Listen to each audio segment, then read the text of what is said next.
మనకి present BCCI ఒక కొత్త రూల్ని తీసుకురావడం జరిగిందనమాట. సో ఆ రూల్ ఏంది అనేది కనుక మీరు విన్నారంటే ఖచ్చితంగా ప్రతి ఒక్కరు కూడా ఇది కరెక్ట్ డెసిషన్ అంటారు. ఎందుకంటే మనకి మొన్న ఇంగ్లాండ్ సిరీస్లో ఏం జరిగింది, అటువైపు మన ఇండియా టీంలో చూసుకుంటే రిషబ్ పంత్ కాలికి ఇంజూరీ అయినా సరే మళ్ళీ కుంటుకుంటూ వచ్చి బ్యాటింగ్ ఆడాడు. దాని తర్వాత మరి వాళ్ళకల్లా చూసుకుంటే లాస్ట్ మ్యాచ్లో అటువైపు క్రిస్ వోక్స్ తనకి భుజానికి గాయమైనా సరే ఆడలేని పరిస్థితిలో ఉన్నా సరే అతను టీం కోసం అని చెప్పేసి అతను మళ్ళీ గ్రౌండ్లో దిగాడు బ్యాటింగ్ చేయడానికి.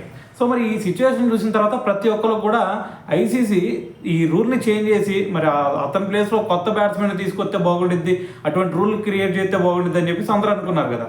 అయితే ఇప్పుడు మనకి బీసీసీఐ అయితే మనకి డొమెస్టిక్ సీజన్లో మరి ఇటువంటి రూల్ని అయితే తీసుకురావడం జరిగింది. ఇప్పటి నుంచి ఏ ప్లేయర్ అయినా సరే గాయపడినా లేదు అంటే అతను ఆడలేని సిచ్యువేషన్లో కనుక ఉన్నాడు అంటే సో అతని ప్లేస్లో కొత్త ప్లేయర్ని తీసుకోవచ్చు అని చెప్పేసి ఒక రూల్ని అయితే తీసుకురావడం జరిగిందనమాట. అయితే ఇది T20 ఓడే ఫార్మాట్లో అయితే ఇది సెట్ అవ్వదు.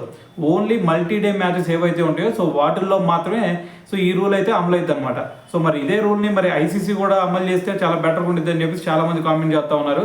సో మరి ఈ రూల్ తీసుకొచ్చిన దాన్ని బట్టి మరి మీరేమనుకుంటున్నారు అనేది కూడా తెలియాలి కదా. సో కింద కామెంట్ చేసేయండి.